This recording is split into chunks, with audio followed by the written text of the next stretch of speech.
किसी किसी की एक्सीलेंट हेल्थ होती है, वो तीव्र गति से कर सकते हैं, किसी की मीडियम हेल्थ, और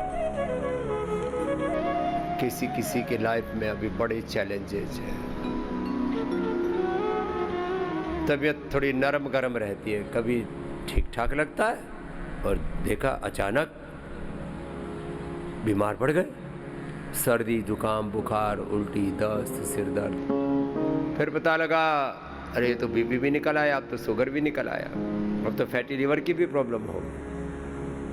जब पहले दिन पता लगता है ना फैटी लीवर है, तो आदमी कुछ दिन परहेज करता है, फिर वही ढाक के 3 बार, अरे अब फैटी लीवर है देखी जाएगी जो होगा। अरे ऐसा नहीं है मेरे भाई, बीमारियों को इग्नोर मत करो। जैसे ही पता लगे फैटी लीवर है, सर्वकल्प कायाकल्प का काढ़ा पियो, खाने पीने में फैट वाली चीज़ें, मीठे वाली चीज़ें, तीखी तली चीज़ें, पैक्ड फूड और अनहेल्दी फूड खाना बंद करो, लिवोग्रिड लो, ग्रेड 1 ग्रेड 2 ग्रेड 3। कैसा ही फैटी लीवर है, 1-2 सप्ताह से लेके 1-2 माह में फैटी लीवर की समस्या खत्म।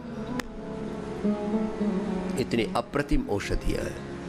अब देखो, अभी तो मैं सामान्य रूप से बात कर रहा हूँ, अब कुछ ऐसी बातें कर रहा हूँ मॉडर्न मेडिकल सिस्टम में जिनका कोई सॉल्यूशन ही नहीं है।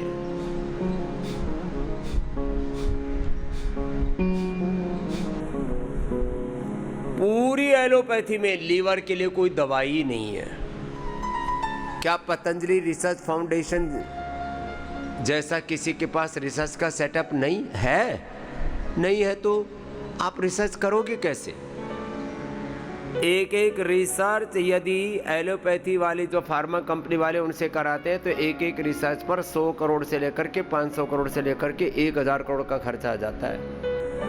पतंजलि ने 10,000 रिसर्च प्रोटोकॉल फॉलो करके 1000 से ज्यादा बड़े रिसर्च के निष्कर्ष निकाले, 1000 से ज्यादा जड़ी बूटियों के फिंगरप्रिंट्स तैयार किए, एक एक जड़ी बूटी वनस्पति के 100 से लेकर के 1000 मेडिसिनल कंपाउंड्स की पहचान की है। जो रिसर्च का सेटअप पतंजलि के पास है, लैब बना रखी है छोटी मोटी, ऐसे तो स्कूलों में भी बना करके रखते हैं। स्कूल वाली लैबों से रिसर्च नहीं होता, वो कुछ चीजें सिखाने के लिए होती है। जैसे बच्चों को खिलौनों से कुछ सिखाते हैं तो खिलौना टाइप लैब होती है। पतंजलि की तो क्वालिटी टेस्ट करने के लिए भी जो सेंट्रल लैब है वो भी विश्व की सबसे बड़ी लैब है, खाली क्वालिटी कंट्रोल के रिसर्च के लिए अलग है। पतंजलि रिसर्च फाउंडेशन का पूरा ये जो तंत्र है, इसके पीछे 1000 के लगभग तो जड़ी बूटियां वनस्पतियां हैं ताजा, और फिर जो सूखी हुई फिर तैयार, और फिर उसकी एक पूरी अलग श्रृंखला है। पतंजलि का central lab Patanjali food park में है, पतंजलि आयुर्वेद की यूनिट में है, वो भी बहुत बड़ा है।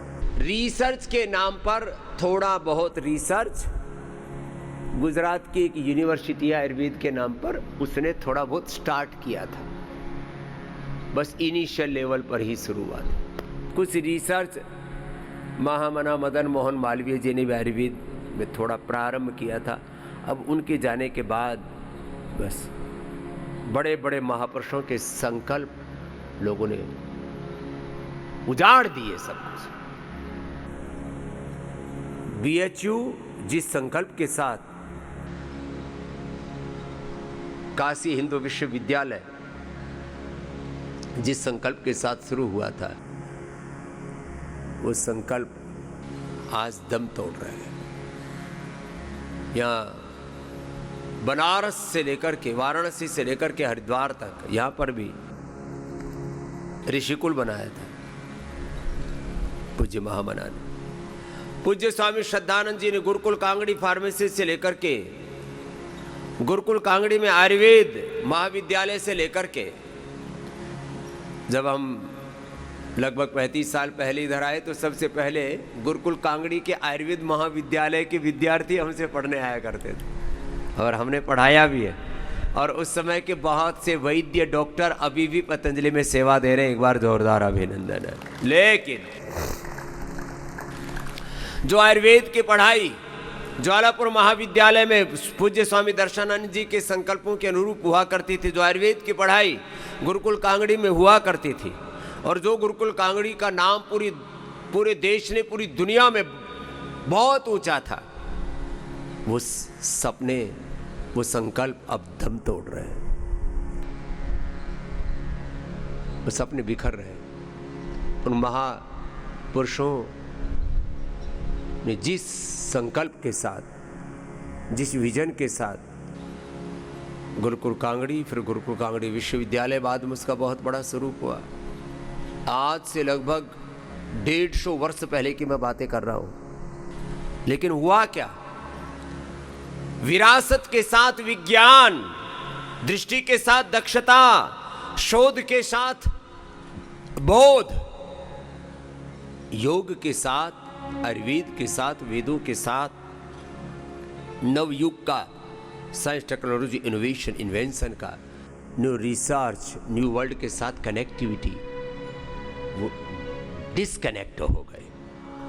न्यू साइंस टेक्नोलॉजी के साथ, इनोवेशंस के साथ अपने आप को अलाइन नहीं करेंगे तो वही दुर्दशा होगी जो हमारे महापुरुषों के सपने, उनके संकल्प, उन्होंने जिस दृष्टि के साथ, जिस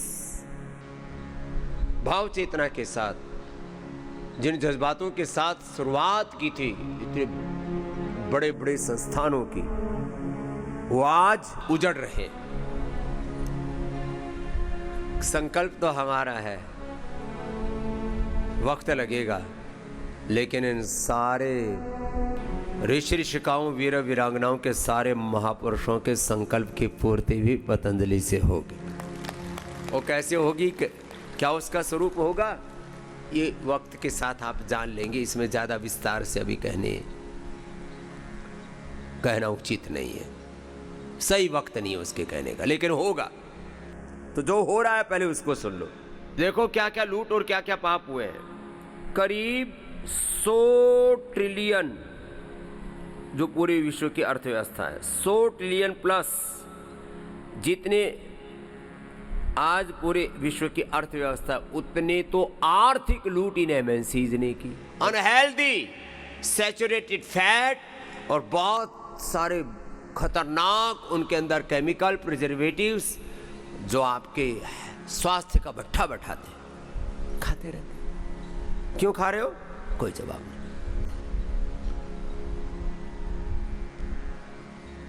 इस देश में आज भी जो जागरूकता चाहिए वो नहीं है। मैं आपको 10 प्रसंग बताता हूं।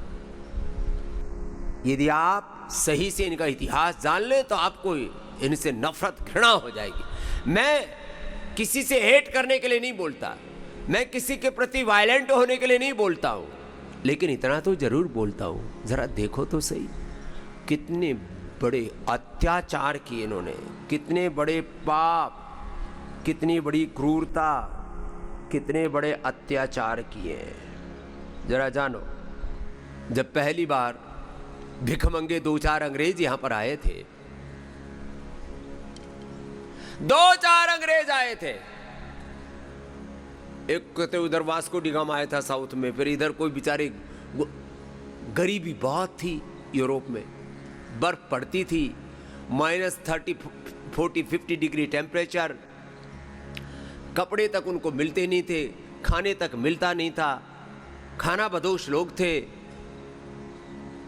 सब भारत की ओर लौट रहे थे। पूरी दुनिया की यात्रा भारत की ओर थी, पूरा यूरोप, पूरा मिडिल ईस्ट। ये जो मिडिल ईस्ट वालों को तो हमने संभाल के नहीं रखा। आज अमेरिका ने अपने अड्डे वहां पर बना लिए। अमेरिका ईरान आदि की जो लड़ाई चल रही है वो अलग ही कहानी है। यदि भारत के लोग, भारत का नेतृत्व, हमारे आज़ादी के पहले और आज़ादी के बाद भी यदि हम मिडिल ईस्ट को संभाल के रखते तो पूरी दुनिया के रिसोर्सेज पर, ऑयल, गैस, पेट्रोल से लेकर के, सोना चांदी से लेकर के, रेयर मेटल्स से लेकर के, पूरे अफ्रीका और पूरे मिडिल ईस्ट में भारत का साम्राज्य होता, लेकिन हमने संभाल के नहीं रखा। ये मैं इंटरनेशनल रिलेशनशिप की बात कर रहा हूँ, ये कोई ऐसे हल्की बात नहीं है, खाली तालियां बजाने के लिए, किसी आपको खुशी देने के लिए नहीं बोल रहा हूँ। एक बहुत रणनीतिक बात मैं आपसे कह रहा हूँ। और मैं सब जगह गया हूँ, वहाँ के लोगों से मिला हूँ, मैं खाली किताबें पढ़ करके बात नहीं कर रहा हूं, अपने कदमों से दुनिया मापी और फिर कह रहा हूं। पूरा मिडिल ईस्ट भारत के साथ होता, पूरा अफ्रीका भारत के साथ होता। बात यह है, माता पिता को तपस्वी बनना पड़ेगा, माता पिता को योगी संयमी बनना पड़ेगा, सदाचारी बनना पड़ेगा, पराक्रमी बनना पड़ेगा।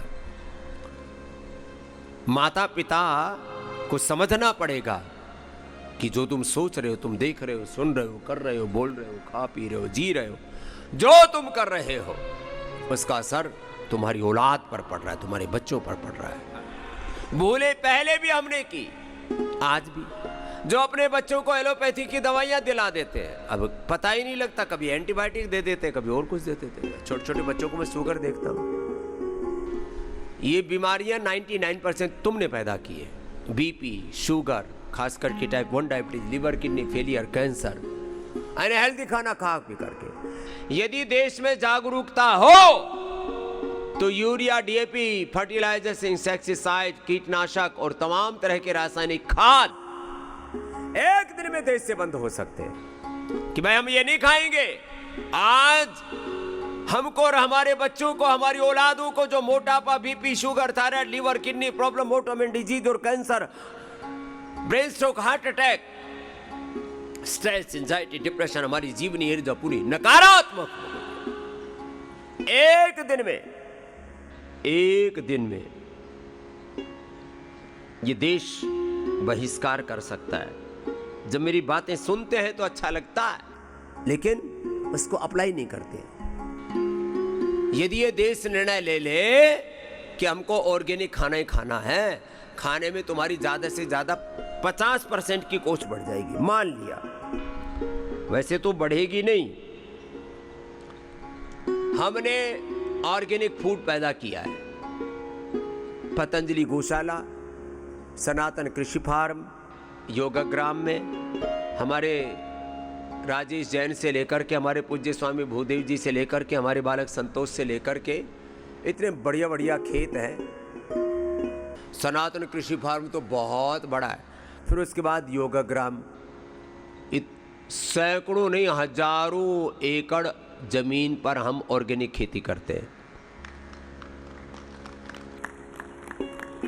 और केमिकल वाली खेती से ज्यादा उपज लेते हैं। ये हम खाली आपको भस्त्रिका कपाल भाती नहीं कराते, टांग ऊपर नीचे नहीं करवाते। हम खाली दवाइयां नहीं देते। स्वामी रामदेव खुद एक किसान का बालक है और भारत ऋषि और कृषि परंपरा का देश है।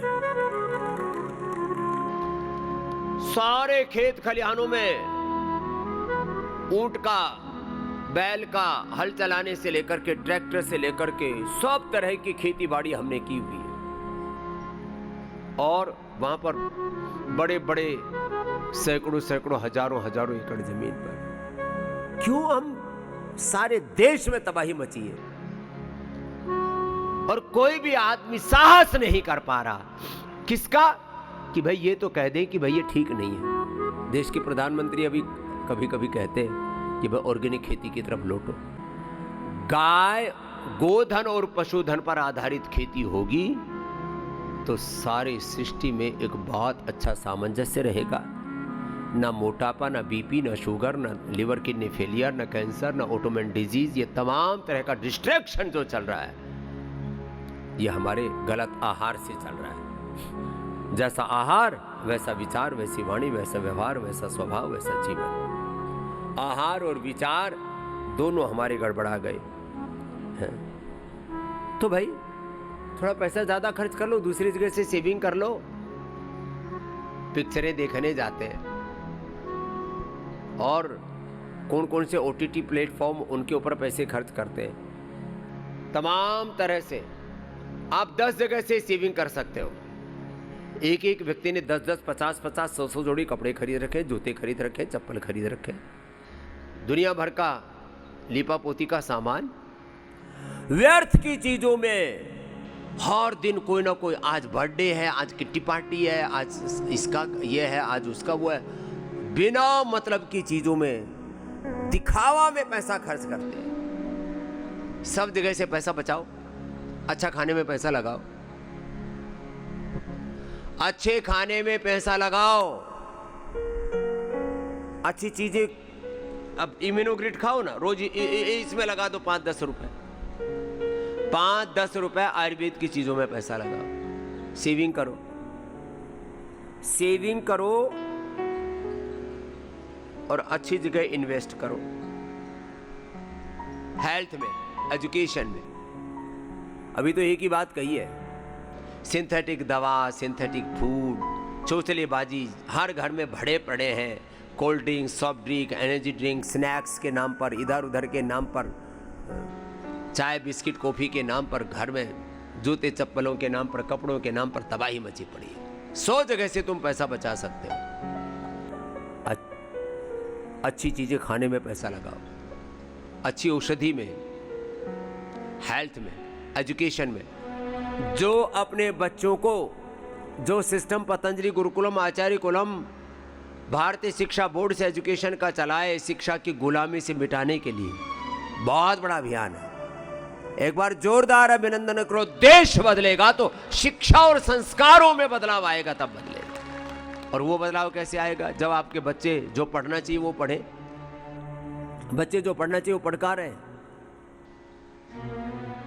आज भी हम शिक्षा की गुलामी की जंजीरों में जकड़े हुए। ये शिक्षा की गुलामी, ये चिकित्सा की गुलामी, ये वैचारिक आर्थिक गुलामी की जंजीरें, हथकड़ियां, बेड़ियां, इनमें, इन जंजीरों में, इन हथकड़ियों में, इन बेड़ियों में हम पराधीनता, गुलामी की इन व्यवस्थाओं में, जड़ताओं में, मूढ़ताओं में हम मरे जा रहे, पिसे जा रहे। होश ही नहीं है साहब। जो चल रहा है ढर्रा, उस ढर्रे पर, जैसे मैंने कहा ना, ढर्रा किसका? खेतीबाड़ी का, शिक्षा का, चिकित्सा का, पहनने का। अपनी भाषा नहीं, अपनी वेशभूषा नहीं, अपना भजन नहीं, अपना भोजन नहीं, अपने संस्कार नहीं, अपनी संस्कृति नहीं, अपनी तहजीब नहीं, अपनी मर्यादा नहीं। हमको यही नहीं पता है कि हम हैं क्या। Who am I? मैं कौन हूं? बस अपनी निजता से, अपनी जड़ों से न जाने कहां। तो ये बदलाव, ये क्रांति, ये परिवर्तन आना चाहिए और उसकी शुरुआत हमें खुद से करनी चाहिए। घर बैठे सब उपचार पाने के लिए 1800296111 सब शिक्षा संबंधित। अब पतंजलि कैरियर एकेडमी से लेकर के पतंजलि सिविल सर्विसेज एकेडमी के बारे में तो इतनी इंक्वायरी आ रही है, और भारतीय शिक्षा बोर्ड, तो 89545559 पर संपर्क कर लेना। अभी हमने अपवाद रूप में जो बहुत ही प्रतिभावान बेटे बेटियां हैं, उनके लिए, कुछ भाई बहनों के लिए हमने व्यवस्था की है कि वो पतंजलि सिविल सर्विसेज एकेडमी में, जो किसी कारण से किसी को देर से पता लगा, देश बहुत बड़ा है, जितनी ऊंची व्यवस्था, जितने अच्छे कोच, टीचर्स, जितना अच्छा एकोमोडेशन, जितना अच्छा इन्वायरमेंट, घर जैसा पूरा आहार, विचार, वाणी व्यवहार, सुरक्षा, पूर्ण सिक्योरिटी और पूर्ण एक स्पिरिचुअल एनवायरनमेंट, वातावरण का, प्रशिक्षकों का, प्रशिक्षण का, आपके मन की संकल्प का, आपकी भाव चेतना का बहुत गहरा प्रभाव पड़ता है। आप जो कुछ कर रहे हैं उसके ऊपर। तो ऐसे बालक जो किसी कारण से जो है वंचित रह गए थे, पिछले उसमें नहीं आ पाए थे, तो उनको हमने थोड़ा सा समय दे दिया। उनका दूसरा टेस्ट रखा एक। कुछ बच्चे तो खोज ही रहती कि हमें ऐसी जगह मिले, लगे हुए थे को 2-2, 3-3 साल बच्चों को हो गए, फिर भी उसमें जो एक उनको जिस तरह से सक्सेस मिलनी चाहिए नहीं मिल पा रही थी, उसका कारण कई इन्वायरमेंट वैसा नहीं मिला, उस तरह के गुरुजन नहीं मिले, उस तरह का मार्गदर्शन नहीं मिला, उस तरह से उसमें फोकस नहीं कर पाए। लगे हुए थे 2-3-4 सालों से, और कई बार तो 2-2 अटेम्प्ट कर लिए, इंटरव्यू में रह गए, उसके भी कुछ कारण हैं। तो जो इस पूरे प्रक्रिया में अपने आप को श्रेष्ठतम रूप में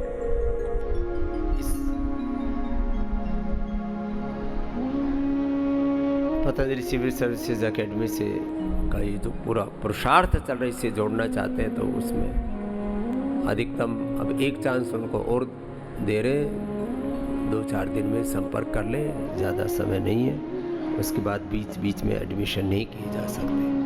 तो 89545559 पर संपर्क कर लें और इस प्रक्रिया से भी जुड़ जाए। जो पतंजलि वेलनेस योगाग्राम निरामय में आकर के उपचार लेना चाहते हैं, उनके लिए तो 895466111133334455 ये सारे नंबर दे ही रखे हैं आपको। हाँ, इन नंबरों पर संपर्क कर लें, 00007778800। तो